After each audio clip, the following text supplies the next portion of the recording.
Hi, I'm Ali from Arabesque Scissors. I love to share what I've learned on my creative journey to help you with yours. Here are my 7 tips for successful needle turn applique. Tip number 1. The thread you use can make a huge difference. I suggest starting with a fine, strong thread. Some examples include superior bottom line thread, Aurifil 80 weight thread or a silk thread. This will help to make your stitches blend in and disappear into your fabric. Tip number 2. The needle you choose can also make a big difference. Choose a fine needle like a number 11 straw needle.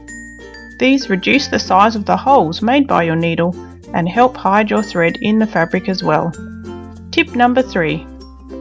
Trim seam allowances to about 3 mm. This amount of seam allowance is much easier to turn under and reduces the finished bulk of the shape. Tip number 4. Bias is your best friend on curves as it naturally bends for you. Cut curved shapes like leaves and hearts, making use of the bias for a lovely smooth curve that will have no puckers.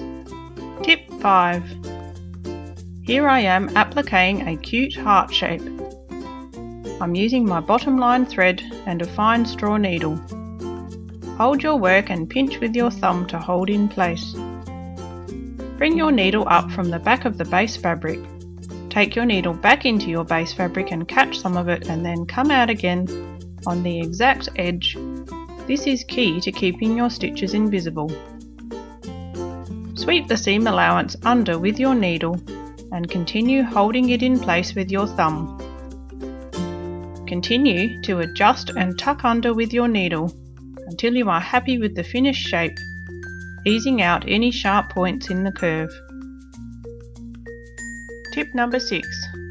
Bring your needle out on the very edge of the shape, not the top, and make your stitches close together. Tip number 7. Internal corners can be tricky, so to hide any unwelcome threads when you come to an internal corner, use the point of your scissors to push the point in a tiny bit more. This will give you a neat, sharp corner that is securely fastened. And remember, practice makes perfect.